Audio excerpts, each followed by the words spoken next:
Assalamualaikum warahmatullahi wabarakatuh. Selamat pagi anak-anak. Semoga kalian tetap semangat dan sehat selalu dalam pembelajaran kali ini.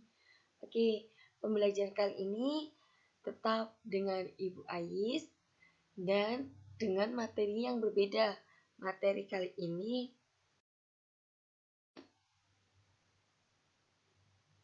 jenis dan macam-macam zat aditif pada makanan dan minuman di bab zat aditif. Kemarin kita sudah belajar tentang sistem pencernaan. Nah, sekarang kita akan bahas tentang zat aditif. Apa itu zat aditif? Zat aditif merupakan bahan yang ditambahkan dengan sengaja ke dalam makanan atau minuman dalam jumlah kecil saat pembuatan makanan. Penambahan zat aditif bertujuan untuk perbaiki penampilan, cita rasa, tekstur, aroma, dan untuk memperpanjang daya simpan. Selain itu, penambahan zat aditif juga dapat meningkatkan nilai gizi makanan dan minuman seperti penambahan protein, mineral, dan vitamin. Berdasarkan fungsinya, zat aditif pada makanan dan minuman dapat dikelompokkan menjadi pewarna, pemanis, pengawet, penyedap, pemberi aroma, pengental, dan pengemulsi. Berdasarkan asalnya, zat aditif pada makanan dapat dikelompokkan menjadi dua, yaitu zat aditif alami dan zat aditif buatan. Zat aditif alami adalah zat aditif yang bahan bakunya berasal dari makhluk hidup, misalnya zat perwarna dari tumbuhan, penyedap dari daging hewan, zat pengental dari alga, dan sebagainya. Zat-zat alami ini pada umumnya tidak menimbulkan efek samping yang membahayakan kesehatan manusia. Sebaliknya, zat aditif buatan bila digunakan melebihi jumlah yang diperbolehkan dapat membahayakan kesehatan. Zat aditif buatan diperoleh melalui proses reaksi kimia yang bahan baku pembuatannya berasal dari bahan-bahan kimia, misalnya bahan pengawet dari asam benzoat, pemanis buatan dari sakarin, pewarna dari tetrazin, dan lainnya. Oke, jadi zat aditif itu adalah bahan yang ditambahkan dengan sengaja ke dalam makanan dan minuman dalam jumlah kecil saat pembuatan makanan. Nah, fungsinya zat aditif pada makanan dan minuman itu ada pewarna, pemanis, pengawet, penyedap, pemberi aroma, pengental, dan pengemulsi. Zat aditif itu ada dua, zat aditif alami dan zat aditif buatan.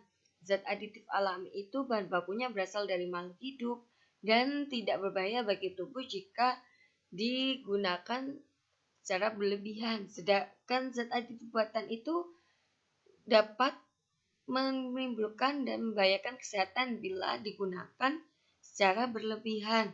Karena zat aditif buatan itu berasal dari bahan-bahan kimia. Nah, kemarin kan kita sudah membahas tentang sistem pencernaan. Nah, di dalam zat aditif ini juga nyambung dalam sistem pencernaan, di mana dalam sistem pencernaan kita membahas tentang gangguan, tentang sistem organnya, dan juga nutrisi dan sebagainya. Nah, zat aditif ini masuk dalam nutrisi-nutrisi tersebut, makanan yang kita cerna. Nah, makanan yang kita cerna itu mengandung beberapa zat-zat aditif tersebut. Misalnya pengemulsi.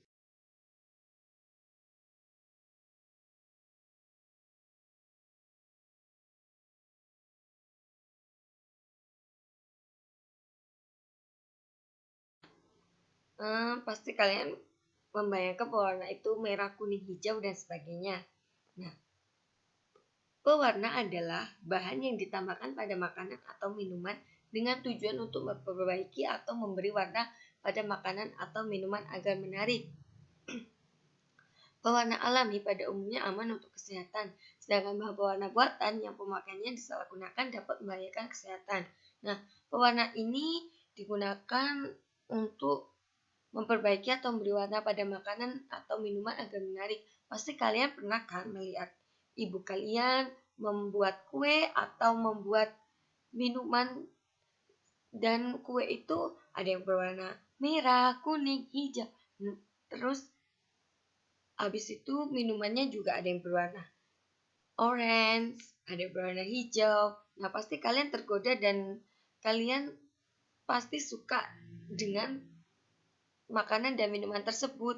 Nah, jadi warna-warna tersebut itu ada yang alami dan ada yang buatan. Pewarna alami Pewarna alami adalah pewarna yang dapat diperoleh dari alam, misalnya dari tumbuhan dan hewan. Banyak bahan-bahan di sekitarmu yang dapat dipakai sebagai pewarna alami. Daun suji dan daun pandan adalah contoh salah satu yang digunakan untuk memberi warna hijau. Selain beri warna hijau, daun pandan juga memberi aroma harum pada makanan. Selain daun suji dan daun pandan, stroberi dan buah naga merah juga sering digunakan untuk memberikan warna merah pada makanan. Pewarna alami punya keunggulan yaitu lebih sehat dan tidak menyebabkan efek samping apabila dikonsumsi dibandingkan pewarna buatan. Namun, pewarna alami memiliki beberapa kelemahan yaitu cenderung memberikan rasa dan aroma khas yang tidak diinginkan. Warnanya mudah rusak karena pemanasan, warnanya kurang kuat atau pucat, dan jenisnya terbatas. Nah, pewarna alami itu ada banyak, contohnya yaitu daun suji dan daun pandan digunakan untuk memberi warna hijau. Terus ada stroberi dan buah naga digunakan untuk memberikan warna merah. Ada juga kunir itu juga bisa digunakan untuk memberikan warna. Dan selain itu, pewarna alami itu punya keunggulan yaitu lebih sehat dan tidak menyebabkan efek samping. Namun juga ada kelemahannya yaitu cenderung memberikan rasa dan aroma khas yang tidak diinginkan serta mudah rusak karena pemanasan dan kurang kuat atau pucat. Selain itu juga jenisnya terbatas. Selanjutnya pewarna buatan. Pewarna buatan diperoleh melalui proses reaksi atau sintesis kimia menggunakan bahan yang berasal dari zat kimia sintesis. Pewarna pada umumnya punya struktur kimia yang mirip seperti struktur kimia pewarna alami. Misalnya alpha-karoten yang punya warna oranye mirip dengan warna wortel. Beberapa bahan pewarna sintesis dapat menggantikan pewarna alami. Pewarna sintesis ada yang dibuat khusus untuk makanan dan ada pula untuk di industri tekstil dan cat. Saat ini, sebagian orang lebih senang menggunakan pewarna buatan untuk membuat aneka makanan dan minuman yang berwarna. Bahan pewarna buatan dipilih karena memiliki beberapa keunggulan dibanding pewarna alami, yaitu harganya murah, praktis dalam penggunaannya, warnanya lebih kuat, jenisnya lebih banyak, dan warnanya tidak rusak karena pemanasan. Penggunaan bahan pewarna buatan untuk makanan dan minuman harus melalui pengujian yang ketat untuk kesehatan konsumen. Pewarna yang telah melalui pengujian keamanan dan yang diizinkan pemakaiannya untuk makanan dan minuman dinamakan permitted color atau certified color. Nah, tadi kan pewarna alami, sekarang pewarna buatan. Pewarna buatan itu diperoleh dari proses sintesis kimia menggunakan bahan yang berasal dari zat kimia sintesis. Nah, pewarna buatan ini mirip dengan pewarna alami, misalnya warna oranye mirip dengan warna wortel. Terus habis itu pewarna sintesis yang ada dibuat khusus untuk makanan dan ada pula untuk industri tekstil dan cat. Jadi kalau kalian mau membuat makanan dan mau beli warna, jadi kalian harus pintar-pintar dan jangan pernah memilih pewarna yang bukan untuk tempatnya atau fungsinya. Karena apa? Dengan kalian memilih pewarna yang bukan dengan fungsinya, itu akan tidak baik bagi tubuh kita. Nah, kesehatan kita akan terganggu. Nah, lalu pewarna buatan itu lebih banyak digunakan di masyarakat karena memiliki banyak keunggulan dari pewarna alami, yaitu harganya lebih murah, praktis dalam penggunaannya, warnanya lebih kuat, jenisnya lebih banyak, warnanya tidak rusak karena pemanasan, dan mudah dicari di pasar atau toko-toko makanan.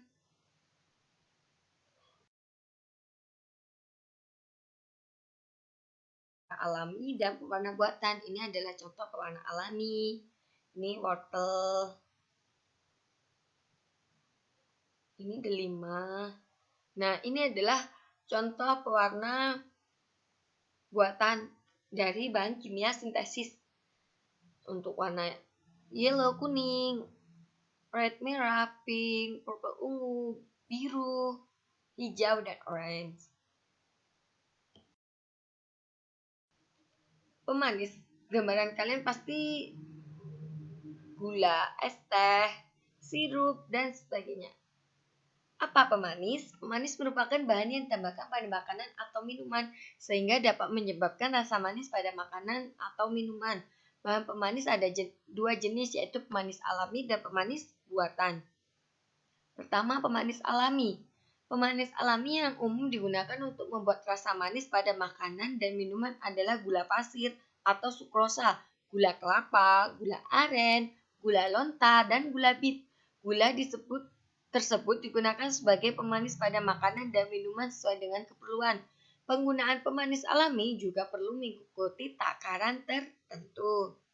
Nah, pemanis alami ini ada beberapa macam, yaitu gula pasir atau glukosa, gula kelapa, gula aren, gula lontar, dan gula bit. Namun, pemanis alami ini juga tidak baik dan tidak dianjurkan untuk penggunaan yang berlebihan. Kenapa? Jika kita kelebihan pemanis, kita bisa terserang dengan namanya penyakit diabetes. Nah, pemanis buatan. Pemanis buatan punya rasa manis hampir sama atau lebih manis dibandingkan dengan pemanis alami. Pemanis buatan dibuat melalui reaksi kimia tertentu sehingga dapat dihasilkan senyawa yang punya rasa manis. Pemanis buatan dibuat dengan tujuan sebagai pengganti gula alami. Beberapa contoh pemanis buatan adalah siklamat, aspartam, kalium asesulfam, dan sakarin. Pemanis-pemanis ini punya tingkat kemanisan lebih besar dibandingkan dengan gula pasir. Pemanis buatan dapat digunakan untuk menggantikan pemanis alami bagi orang-orang yang tidak diperbolehkan mengonsumsi pemanis alami, seperti penderita kencing manis atau diabetes mellitus. Selain itu, pemanis buatan tidak menghasilkan kalori dalam tubuh, sehingga sering digunakan oleh seorang yang diet. Penggunaan pemanis buatan yang berlebihan tidak sesuai dengan jumlah yang diperbolehkan dapat membahayakan kesehatan. Oleh sebab itu, menggunakan pemanis buatan periksalah aturan pemakaiannya. Nah, selanjutnya pemanis buatan ini hampir sama atau lebih manis dibanding dengan pemanis alami. Nah, pemanis buatan ini dihasilkan senyawa yang punya rasa manis, dibuat dengan tujuan menggantikan gula alami untuk seorang yang tidak boleh menggunakan pemanis alami karena terserang penyakit yang namanya diabetes. Selain itu, pemanis buatan ini memiliki tingkat kemanisan lebih besar dibanding dengan gula pasir. Pemanis buatan itu biasa digunakan oleh orang yang sedang melakukan program diet. Tetapi tetap sama, pemanis buatan itu tidak boleh dipakai dan dikonsumsi secara berlebihan karena bisa membahayakan kesehatan kita juga. Jadi sebelum mengonsumsi pemanis buatan, periksalah aturan pemakaiannya dalam kemasan tersebut.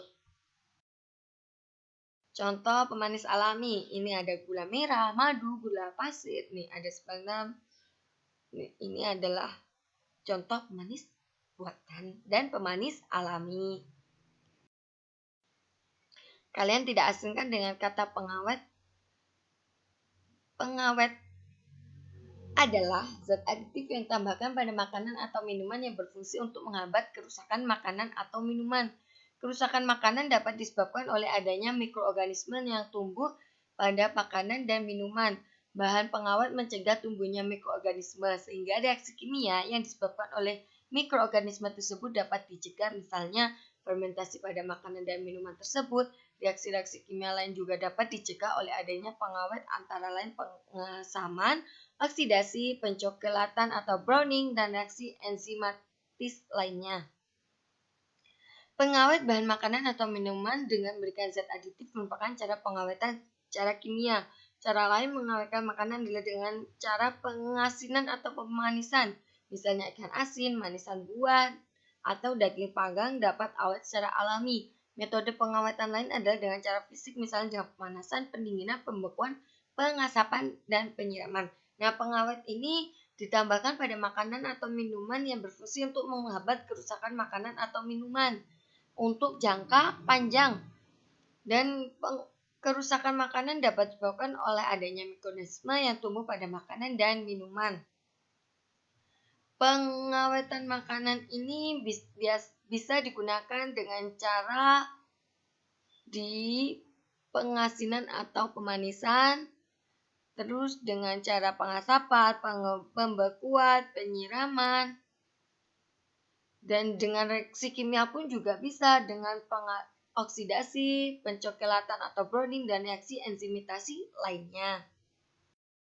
Adalah contoh dari cara pengawetan alami dan buatan alami, yaitu ini dengan cara pembekuan ikan yang dibekukan agar tidak cepat membusuk, dan ini cara buatan yaitu dengan formalin agar makanan tetap awet. Penyedap. Apa itu penyedap? Ini adalah suatu bahan yang sering digunakan ibu kalian untuk memasak. Yang sering bantu ibunya pasti bakalan tahu apa itu penyedap. Penyedap makanan adalah bahan tambahan makanan yang digunakan untuk meningkatkan cita rasa makanan. Adapun bahan penyedap alami yang umum digunakan adalah garam, bawang putih, bawang merah, cengkeh, pala, merica, cabai, laos, kunyit, ketumbar, serai, dan kayu manis. Pada makanan berkuah, kaldu dari daging dan tulang pada umumnya digunakan sebagai penyedap. Selain penyedap alami, juga terdapat penyedap buatan digunakan sebagai penyedap buatan yang umum digunakan pada makanan adalah vetsin yang mengandung senyawa monosodium glutamat atau MSG atau mononatrium glutamat atau MNG. Senyawa ini dibuat dari fermentasi tetes tebu dengan bantuan bakteri Micrococcus glutamicus. Banyak ahli kesehatan berpendapat bahwa penggunaan MSG yang berlebihan dapat menimbulkan penyakit yang dikenal dengan nama sindrom restoran Cina atau Chinese Restaurant Syndrome, dengan gejala pusing, mulut terasa kering, lelah, mual, atau sesak napas.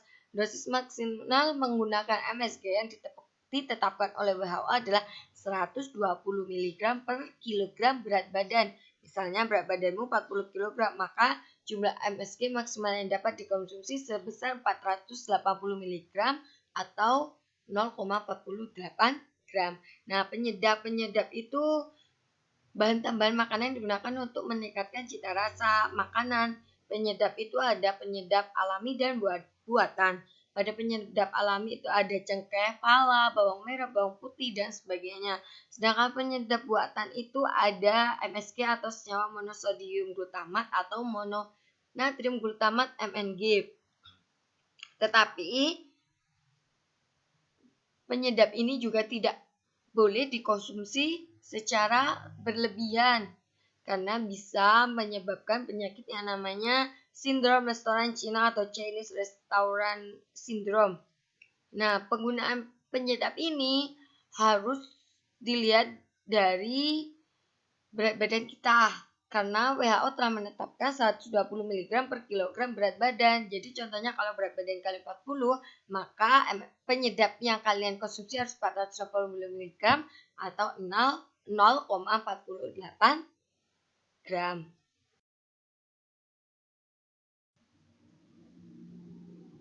Ini adalah contoh dari penyedap alami dan buatan. Ini alami dan ini buatan.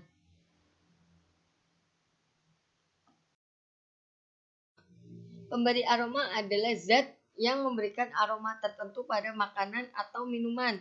Penambahan zat pemberi aroma dapat menyebabkan makanan atau minuman memiliki daya tarik tersendiri untuk dinikmati. Zat pemberi aroma dapat berasal dari bahan segar atau ekstrak dari bahan alami. Di antaranya adalah ekstrak buah nanas, ekstrak buah anggur, minyak atsiri, dan vanili. Pemberi aroma yang merupakan senyawa sintetis atau disebut dengan esen, misalnya amil kaproat, aroma apel, amil asetat, aroma pisang ambon, etil butirat, aroma nanas, vanilin, aroma vanili, dan metil atranilat, aroma buah anggur, disebut pemberi aroma sintesis. Nah, pemberi aroma ini digunakan untuk memberikan aroma tertentu pada makanan atau minuman. Dan selain itu dapat menyebabkan makanan atau minum memiliki daya tarik tersendiri untuk dinikmati. Pemberi aroma ini ada dua, yaitu alami dan buatan. Kalau alami itu biasanya dari minyak atsiri, vanili, ekstrak buah anggur, ekstrak buah nanas, dan sebagainya. Sedangkan dari senyawa sintetis atau buatan yaitu dengan esen seperti amil kaproat untuk memberikan aroma apel, amil asetat memberikan aroma pisang ambon, metil atranilat untuk memberikan aroma buah anggur. Nah, pasti kalian pernah kan membantu atau melihat ibu kalian membuat makanan atau minuman. Nah, kalian merasakan ada aroma dari makanan atau minuman itu, aroma buah nanas, buah anggur, apel, dan sebagainya. Nah, aroma-aroma tersebut berasal dari ini, yaitu zat pemberi aroma alami dan zat pemberi aroma buatan. Namun di masyarakat atau di khalayak umum banyak menggunakan dengan pemberi aroma buatan karena lebih mudah dicari dan lebih banyak jenisnya. Selain itu mudah dan praktis.